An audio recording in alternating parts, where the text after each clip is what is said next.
Днес отново е време за ревю на продукт, който вие може да се спечелите. И това е мишката на Razer. Плюс това, в това видео ще разберете кой си спечели и микрофона от миналото ревю.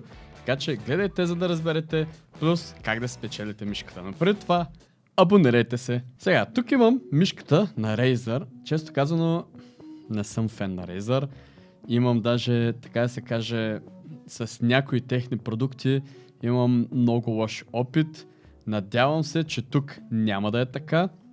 Има много хора, които точат лиги между другото на тази мишка. Хора даже, които познавам. Така че късмет на всички, които искат да се запишат. Надявам се наистина мишката да е хубава. Все пак не е никак ефтина.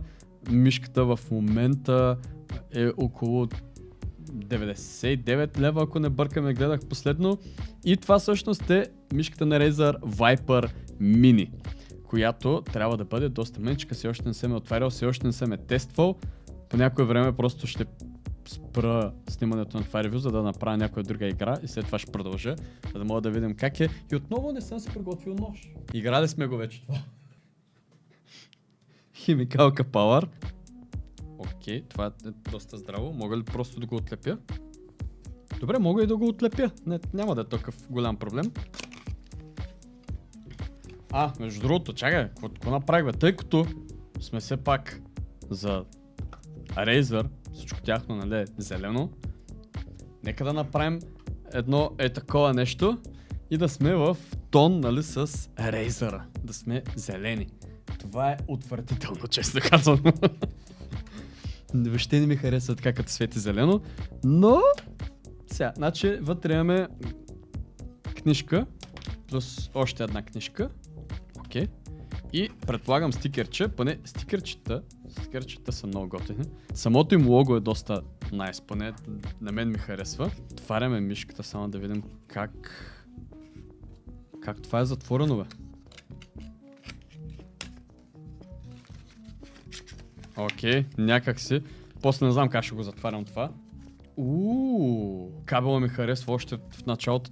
Някакъв плетен е, но не от тези плетените кабели, които са някакви много твърди, а самия кабел доста мекча, което на мен ми харесва поради простата причина, че няма да има такива гадни гънки, които да ви опъват самия кабел, да ви пречат някакси. И тъй като аз от вече, може би даже 2 години, не знам ли са 2 години съм с бежична мишка, това най-вече супер много би ме дразнило, нали, някакъв досаден кабел. Давам му плюс точки за кабела, поне на първо впечатление, така да се каже. Нека даже да я освободим. Кабел е много найзве. Окей, това харесва ми, не знам колко би издържал, защото някакси странно е самото чувство, все едно отвънка плетеното е по-широко и вътре е самия кабел, за да може някакси, нали, да го имат, нали, това по-свободното. Но мен сме кефи и е много лека. Много е лека. Ако не се бъркам, беше 69 грама. Не, грешка. 69 е Viper-а, 61 точно така правилно, 61 грама е Viper Mini-то, която я дават, между другото, че трябва да издържи до 50 милиона клика, което е много. И всъщност аз нямам чак толкова богат опит, нали, с продуктите на Razer. Имам един лаптоп, който не мога много да го похваля. Имам една мишка, която между другото е тук или там. Ето я. Това е Dead Adder Elite. Все още я ползвам, което между другото трябва да е добре. Тя е с този твърдия кабел, който казах, нали, пак е плетен, но е твърд, а това изглежда по-меко някакси. Това повече ми харесва. Мишката е доста по-голяма, както предполагам може да видите. И просто самите бутони се прецакаха доста бързо, може би след около 3-4 месеца, което за мен не е нормално. Няма как да знам тази дали ще издържи толкова. Някой от вас, който се спечели, ще трябва да се похваля след някакво време колко е издържала. Все пак днес тествам, правя ревю, снимам, показвам, записвате се, нали, и я опакувам, защото сега няма да я ползвам мишката тук 20 години. Имаме 6 бутона, разбира се, тези за палеца, които за съжаление тук няма как да ги използвате от другата страна, т.е. те само за хора, които ползват дясната ръка. Ако ползвате лявата, ще ви е малко дискомфортно, въпреки че формата доколкото виждаме идентична, няма нали, да от една страна да е малко по-различна.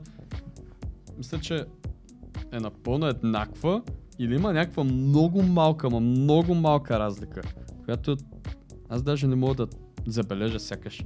Но да, ще ви е дискомфортно, може би, ако сте с лявата ръка.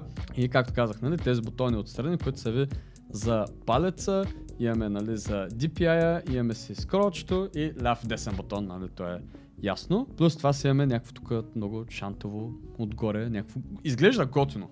Малка е, това не е мишката за мен. Не е мишката за мен, но има някакви доста стабилни крачета, които са отдолу и е до 8500 DPI. Мисля, че сега е време да отида да тествам и да се кажа все пак мнението за мишката.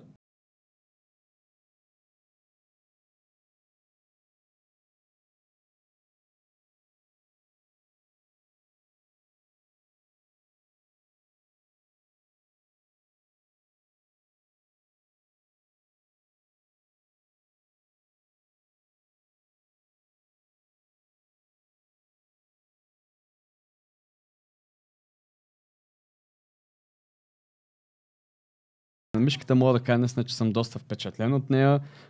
Това, както казах по-рано за кабела, тук си потвърждавам плюса, който дадох. Наистина, като човек, който ползва от доста време мишка без кабел, този кабел не ме дразнеше, което е евала. Краченцата бих казал, че са пак някакъв плюс, който мога да дам поне за мен.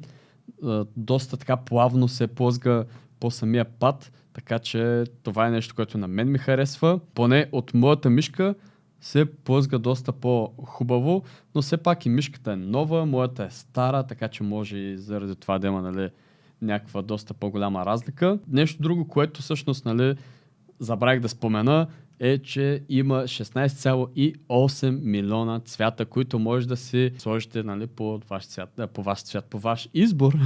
Може да сложите цвят от Razer Synapse софтуера, който видяхте, че автоматично тръгна да се инсталира, когато си пуснах мишката към компютъра. Плюс това имаме и оптичен сензор, който честно казано може да има някакво наименование някъде, но има си оптичен сензор. Това е аз като информация. Точно какъв е оптичният сензор, не знам. Това, другото, което искам да споделя, е, че мишката не е много лека.